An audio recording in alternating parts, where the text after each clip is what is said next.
Hello friends, कैसे हैं आप सब। फ्रेंड्स, आज हम जिस क्वेश्चन के बारे में डिस्कशन करेंगे वो है क्वेश्चन नंबर 13। क्वेश्चन नंबर 13 जो आया है CSIR दिसंबर 2019 एंड यूनिट है थर्ड। ओके, क्या है यूनिट? यूनिट है थर्ड, फंडामेंटल प्रोसेस। एंड जो टॉपिक है वो टॉपिक हमारा है DNA methylation and gene regulation. Okay friends, so start करते हैं।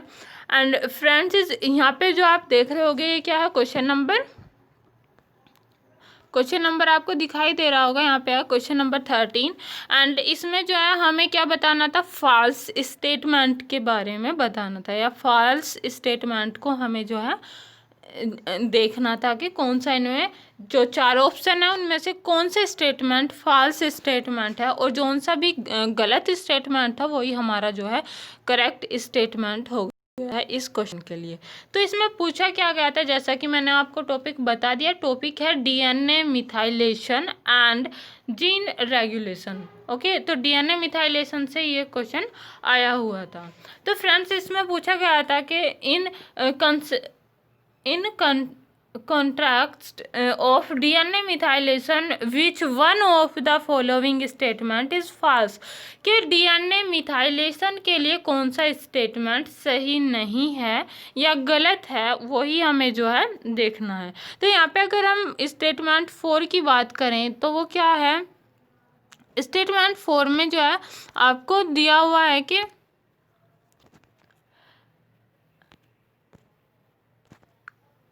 replication converts a fully methylated site to hemi-methylated site। क्या कह रहे हैं कि replication convert a fully methylated. क्या होता है? रेप्लिकेशन जब होता है तो convert a fully methylated site to hemi methylated site.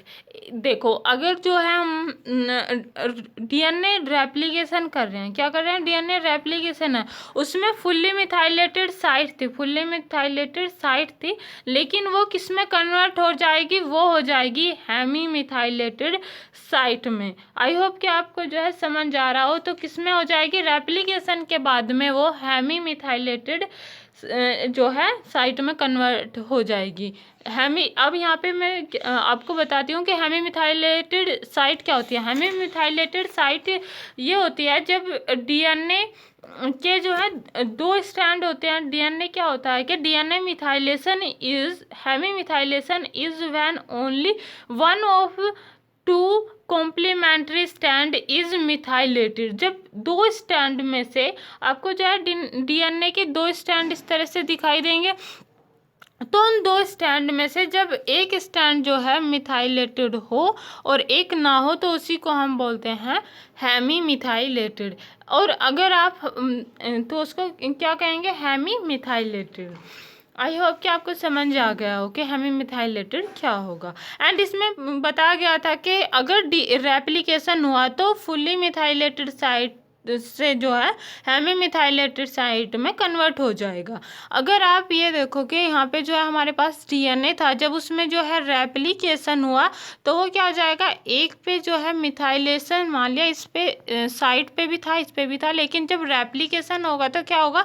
एक हमें जो है वही स्टैंड मिलेगा, जो मतलब पेरेंट स्टैंड होता है वो मिलता है। एंड एक जो है स्टैंड हमें new stand, new DNA synthesis stand मिलता है। तो जो न्यू DNA सिंथेसिस स्टैंड होगा उस पे तो मिथाइल ग्रुप जो है ऐड नहीं हो रहा होगा, जिसकी वजह से वो क्या होगा कि हेमी हो जाएगा। एक पे जो है मिथाइल ग्रुप प्रेजेंट होगा और जो दूसरा स्टैंड होगा, न्यू DNA स्टैंड होगा, जो नया सिंथेसिस होगा रेप्लिकेशन के बाद, उस पे मिथाइल ग्रुप ऐड नहीं होगा, जिसकी वजह से हम उसको क्या बोलेंगे? हेमी मिथाइलेटेड साइट या हेमी मिथाइल उसको जो है कहेंगे स्टैंड को। ओके, आई होप कि आपको जो है ये स्टेटमेंट क्लियर हो गया हो। तो ये था हमारा 4 स्टेटमेंट, और इसी वजह से क्या हो जाएगा? ये हो जाएगा हमारा एक राइट जो है एक करेक्ट स्टेटमेंट हो जाएगा। फिर अगर हम थर्ड की बात करें तो उसमें क्या बताया गया था कि during mammalian gametogenesis the genomic methylation patterns are raised in primordial germ cell, primordial germ cell, ये भी एक जो है स्टेटमेंट, सही स्टेटमेंट है। जो ये होती है प्रीमोर्डियल जर्म सेल क्या होती हैं कि highly specialised cell that are precursors of gametes. किससे होती हैं ये प्रीकोर्स जो है गैमेट्स से। Which following meiosis develop as haploid sperm and egg that generate a new organism upon fertilization. Okay, and they transgenetic and epigenetic information between generation and ensure the survival of the species. ये होती हैं primordial germ cell. Okay, तो एक इससे जो है synthesis प्रीकोर्सर क्या कौन है इनका, वो है गैमेट्स। ओके, तो आई होप कि आपको ये समझ आ गया हो कि ये स्टेटमेंट भी सही था कि during mammalians gametogenesis the genomic methylation pattern are raised in primordial germ cell. And अगर हम सेकंड स्टेटमेंट की बात करें तो वो क्या था कि maintenance methyl transferase acts constitutively on hemimethylated site and convert them to fully methylated site. Okay, तो ये स्टेटमेंट भी हमारा क्या था, हमारा एक सही स्टेटमेंट था कि जब हम जो है एक हमारे पास जो है एक हेमी मिथाइलेटेड, देखो ये जो हमारा फोर स्टेटमेंट और थर्ड स्टेटमेंट है, ये एक दूसरे से कुछ जो है सिमिलर हैं। कैसे हैं, जो हमारा फोर स्टेटमेंट था उसमें क्या कहते हैं कि जब रेप्लिकेशन होगा तो हमें जो है एक डीएनए स्ट्रैंड जो है मिथाइल ग्रुप जिस पे प्रेजेंट होगा वो मिलेगा, एक हमें न्यू मिलेगा जिस पे मिथाइल ग्रुप नहीं होगा। अब इसमें जो है एक तरीके से कहें तो उल्टा पूछा जा रहा है कि अगर हेमी मिथाइलेटेड जो है डीएनए होगा तो उसमें क्या होगा, and convert them to fully methylated site. अगर हम मिथाइल ट्रांसफरेज जो है अगर हम जो है मिथाइल ट्रांसफरेज अगर वो जो एंजाइम होता है उसको यूज करें हेमी मिथाइलेटेड पे, तो वो किस में कन्वर्ट हो जाएगा, फुल्ली मिथाइलेटेड साइट में कन्वर्ट हो जाएगा। माना हमारे पास जो है एक इस तरह से मैं बना रही हूँ, ये डीएनए स्ट्रैंड है जो इस तरह से जिसपे मिथाइल ग्रुप जो है ऐड है। एक जो है आपका जो एक सेकेंड एक आपका जो है मिथाइल ग्रुप जिस पे ऐड है ये हो गया। ओके, एक ये इस तरह से न्यू सिंथेसिस था। तो अगर हम कहें कि इस पे जो है हम एक जो है मिथाइल ट्रांसफरेज जो है यूज़ कर रहे हैं, मिथाइल ट्रांसफरेज यूज़ कर रहे हैं, तो उसके बाद हमें क्या हो जाएगा, ये इसको हम बोलेंगे हेमी, क्या बोलेंगे, हेमी मिथाइलेटेड साइट या हेमी मिथाइलेटेड। जैसा कि मैंने बताया था कि हेमी मिथाइलेटेड क्या होता है, एक पे जो है एक स्ट्रैंड पे प्रेजेंट होता है, एक पे नहीं होता, उसको ही हम हेमी मिथाइलेटेड बोलते हैं। तो इसमें क्या होगा, अगर हम अगर मिथाइल ट्रांसफरेज का यूज़ करेंगे, उस एंजाइम का यूज़ करेंगे जिससे जो है मिथाइल ग्रुप ऐड हो जाएगा, तो अब क्या हो जाएगा, उस पर जो है दोनों पे जो है क्या हो जाएंगे, दोनों पे मिथाइल ग्रुप इस तरह से ऐड हो जाएंगे। तो सिंपल सा ये इन्होंने जो है घुमा फिरा के वही पूछा गया है जो फोर स्टेटमेंट में था, उसी को जो है उल्टा करके इन्होंने इसमें पूछ लिया कि हेमी मिथाइलेटेड से फुल्ली मिथाइलेटेड जो है फुल्ली मिथाइलेटेड स्टैंड में कन्वर्ट हो जाएगा अगर हम क्या यूज़ करें, मिथाइल ट्रांसफरेज। तो यहाँ पे आपको बस इतना पता होना चाहिए था कि मिथाइल ट्रांसफरेज ही वो एंजाइम है जो क्या करता है कि मिथाइल ग्रुप को ऐड करने में या उसमें जो है हेल्प हमारी करता है। आई होप कि आपको ये समझ आ गया हो। तो ये भी हमारा स्टेटमेंट क्या था, हमारा जो है सेकंड स्टेटमेंट भी एक सही स्टेटमेंट था, करेक्ट स्टेटमेंट था। ओके, तो ये भी हमारा करेक्ट हो गया, ये भी हमारा करेक्ट है एंड ये भी करेक्ट है।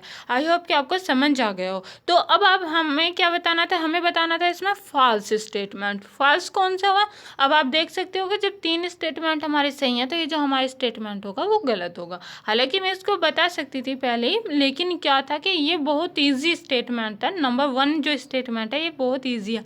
क्यों है, इसमें हम मिथाइलेशन की बात कर रहे हैं। मिथाइलेशन आपको पता होगा मिथाइलेशन किस पे होता है, मिथाइलेशन होता है साइटोसिन। साइटोसिन पे जो है जो एक पिरिमिडीन होता है, साइटोसिन क्या होता है, प्रिमिडीन होता है, और प्रिमिडीन जो साइटोसिन पॉलीन्यूक्लियोटाइड होता है उस पे जो है क्या होता है, उस पे जो है उसके 5 प्राइम जो 5 कार्बन पे जो है क्या होता है, 5 कार्बन पे जो है मिथाइल ग्रुप ऐड होता है। और यहाँ पे हम ये तो होता है 5 कार्बन या 5 कार्बन पोजीशन पे जो है ऐड होता है मिथाइल ग्रुप, लेकिन इन्होंने क्या कहा कि थर्ड पे होता है, इसी वजह से ये जो है स्टेटमेंट हमारा गलत था। और आपको पता होगा कि जो मिथाइलेशन होता है वो 5वें कार्बन पे ऐड होता है, मिथाइल ग्रुप जो होता है 5वें कार्बन पे ऐड होता है, इसीलिए ये स्टेटमेंट हमारा गलत था। और यही हमारा क्या हो जाएगा, एक राइट आंसर हो जाएगा क्वेश्चन नंबर 3 के लिए। आई होप कि आपको ये समझ आ गया हो। अगर हम इसके सॉल्यूशन की बात करें, जो स्टेटमेंट 1 है इसका सॉल्यूशन या व्हाट इज मिथाइलेशन, तो यहाँ पे जो है आपको दिखाई दे रहा होगा ये क्या है, साइटोसिन है। और साइटोसिन में क्या होता है, इस तरह से इसकी स्ट्रक्चर होती है, पिरिमिडीन जो है पिरिमिडीन होता है, एंड एक पिरिमिडीन है साइटोसिन, इसमें जो है क्या है 5 प्राइम, यहाँ पे आप देख रहे होगे 5 प्राइम इसकी फ्री है, 1 2 3 4 5 और ये 6, इस तरह से कार्बन थे, 6 कार्बन का होता है ये, एंड इस पे जो है 5 प्राइम पे कोई जो है कुछ ऐड नहीं था। लेकिन जब हमने मिथाइलेशन किया इसका, तो क्या हो गया, अब इस पे जो 5 प्राइम 5 कार्बन है उस पे जो है ये देखो आप देख रहे होगे CH3 जो है ऐड हो जाएगा, 5 कार्बन पे जो है CH3 ऐड हो जाएगा, इसी को हम बोलेंगे मिथाइलेशन। एंड ये क्या होगा, ये है 5 मिथाइल साइटोसिन, इसको हम क्या कहेंगे, 5 मिथाइल साइटोसिन कहेंगे। एंड ये कुछ पॉइंट्स हैं जो आप याद रख सकते हैं, क्या है कि DNA मिथाइलेशन होकर predominantly at GPG dinucleotide sequence. Okay, तो क्या होता है, इन GPG द इंटरवेनिंग P क्या होता है, रिप्रेजेंट्स द फोस्फोडाइएस्टर बॉन्ड, क्या होता है P क्या होता है, phosphodiester bond linking cytosine and guanine containing nucleotides, क्या होंगे, साइटोसिन एंड ग्वानिन कंटेनिंग जो है न्यूक्लियोटाइड्स होते हैं उसमें, जो सीक्वेंस जो होती है वो। एंड यहाँ पे जो है क्या हुआ कि the enzyme DNA methyl transferase mediated the transfer of methyl group, क्या करता है, जैसा कि एंजाइम के हमने क्वेश्चन में बात करा था, वो होता है DNA मिथाइल ट्रांसफरेज, क्या होता है वो एंजाइम है ये, DNA methyl transferase mediated the transfer of methyl group to cytosine, ये क्या करता है, मिथाइल ग्रुप को साइटोसिन पे ट्रांसफर करता है, and generating 5 methyl cytosine, and क्या जनरेट करता है, क्या बनाता है, 5 मिथाइल साइटोसिन, क्या बनाता है, 5 मिथाइल साइटोसिन। आई होप कि आपको ये सारा जो है फंडा समझ आ गया हो, जो कंसेप्ट था वो समझ आ गया हो। एंड अगर आपको वीडियो अच्छी लगी हो तो प्लीज़ फ्रेंड्स शेयर करें, कमेंट करें एंड सब्सक्राइब नाउ। एंड मुझे कमेंट करके ज़रूर बताएं कि वीडियो आपको कैसी लगी एंड नेक्स्ट वीडियो किस टॉपिक पे बनाई जाए। एंड हंसते रहो, मुस्कुराते रहो, एंड थैंक यू।